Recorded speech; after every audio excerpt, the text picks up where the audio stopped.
भूमाफियाओं के कारण नहीं हुआ ध्वजारोहण, पुलिस ने फोन करके किया मना। Moradabad bureau chief Rehan Ansari. उत्तर प्रदेश के जनपद मुरादाबाद में भूमाफियाओं के हौसले हुए बुलंद। अभी तक भूमाफियाओं ने सिर्फ रामगंगा नदी जैसी जमीन को ही अपना निशाना बना रखा था, लेकिन अब भूमाफियाओं की नजरें शिक्षा के मंदिरों पर अटकी है और ये सब पुलिस की मौजूदगी में होते नजर आ रहा है, जो कि पुलिस की कार्यशैली पर सवाल उठा रहा है।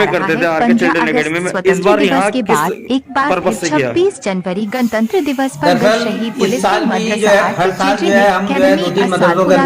करते हैं कमेटी को मदद लेकिन आज मदरसा दिया गया। एक आम आदमी ध्वजारोहण नहीं हो पाया, भवन या फिर ये हमारे लिए बहुत ही दुख की बात है। क्या कारण था जो वहाँ ध्वजारोहण नहीं हो पाया? कुछ भूमाफियाओं ने उसके भवन पे कब्जा कर रखा है, उसमें ताले डलवा रखे हैं।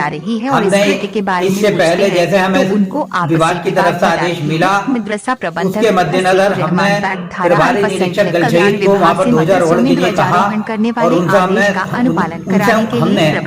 सुरक्षा की मांग की, लेकिन उन्होंने हमें कल रात 11 बजे फोन करके वहाँ पर ध्वजारोहण करने से मना कर दिया, जो कि हमारे लिए बहुत बड़े दुर्भाग्य की बात है। बचने के लिए क्योंकि ये ध्वजारोहण या गणतंत्र का पर्व ये सभी का पर्व है और ये एक ऐसी चीज है कि जो जिसमें हमारे देश का संविधान बना था, लागू हुआ था और सभी खुशियों से बढ़ गई ये खुशी है। लेकिन मदरसा आर के चिल्ड्रन अकेडमी के अंदर ध्वजारोहण का ना होना पुलिस की मनमानी है और इसके अलावा जो कुछ लोग, जो माफिया लोग जो उस पर कब्जा करना चाहते हैं, पुलिस उनका पूरी तरीके से सहयोग कर रही है, जो कि बहुत निंदनीय है। वो कौन भूमाफिया हैं जिन्होंने उस पर कब्जा कर रखा है? इससे पहले भी 15 अगस्त के पर्व पर उन्होंने उसके अंदर बाधा डाली थी और मदरसा आर के चिल्ड्रन अकेडमी के अंदर जो है तोड़फोड़ की थी। कुल मिलाकर के तोड़फोड़ की जा रही थी और पुलिस उनका साथ दे रही थी।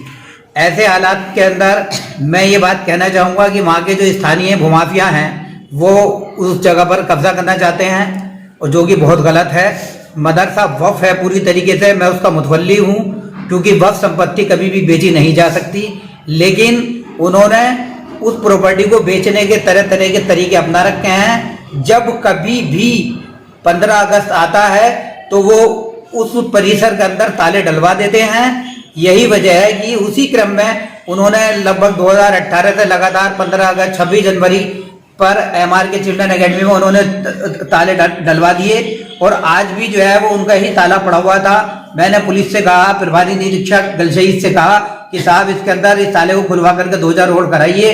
पहले तो वो उन्होंने मुझे कोई सही जवाब नहीं दिया, लेकिन उसके बाद 11 बजे के लगभग मेरे बाद प्रभारी निरीक्षक और जो चौकी इंचार्ज अदालतपुरा है उनका फोन आया। उन्होंने मुझे इस तरीके से धमकाने वाले अंदाज के अंदर मुझसे वहां पर ध्वजारोहण करने को मना किया।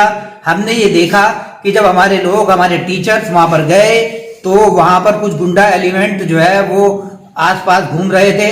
उन्होंने हमें इसकी सूचना दी, जिसके सूचना के आधार पर हमने वो ध्वजारोहण का कार्यक्रम जो है वो खत्म कर दिया, उसको पोस्टपोन कर दिया। यही वजह है, हम उसमें झगड़ा नहीं चाहते किसी भी तरीके से, लेकिन जो ये स्थानीय भूमाफिया है पुलिस के सहयोग से ऐसा काम कर रहे हैं जो बहुत ही निंदनीय है, बहुत ही गलत है। इसका कड़ा विरोध किया जाएगा। इसके अलावा रही बात ध्वजारोहण की, ये गणतंत्र का पर्व है। आज के दिन इस देश का संविधान लागू हुआ, आज के दिन ये बहुत खुशी मनाई जाती है। सब लोग सबसे ज्यादा सभी पर्वों से मिलकर ये सबसे ही अव्वल पर्व है, क्योंकि आज हमारे देश का संविधान लागू हुआ था। लेकिन जिस देश के अंदर, जिस देश में जिस दिन संविधान लागू हुआ उस दिन एमआर के चिल्ड्रन अकेडमी असालतपुरा के अंदर ध्वजारोहण का ना होना ये बताता है कि यकीनन वो लोग बहुत ही बदनसीब हैं जो इस तरीके का कार्य कर रहे हैं और मदरसे के अंदर ध्वजारोहण जैसा अहम काम होने नहीं दे रहे हैं, जिसमें पुलिस, गलशहीद पुलिस उनका सहयोग कर रही है। वो भी एक बहुत ही बड़ी दुर्भाग्य की बात है कि पुलिस उनका सहयोग कर रही है और ये कहकर उच्च अधिकारियों को गुमराह कर दिया जाता है कि इस मदरसे के अंदर विवाद है, लेकिन उस मदरसे में किसी तरीके का किसी न्यायालय में ना तो कोई विवाद चल रहा है, ना ही कोई किसी अदालत से उसमें स्टे है। उस जो मदरसा परिसर है वो पूरी तरीके से साफ है, उसमें किसी का भी कोई ना अदालत का स्टे है, ना कुछ है, ना है। जबरन तरीके से उस पर कब्जा करने की कोशिश की जा रही है। जो विरोध करने को हम तैयार हैं, हमारी टीम पूरी तैयार है। दरअसल नाम तो मैं जो है नाम मैंने जो है प्रभारी निरीक्षक को दिए हैं लिख करके मैंने उनके नाम दिए हैं। तो कुछ नाम तो मेरे याद नहीं आ रहे हैं, लेकिन मैंने उनके जितने भी वो लोग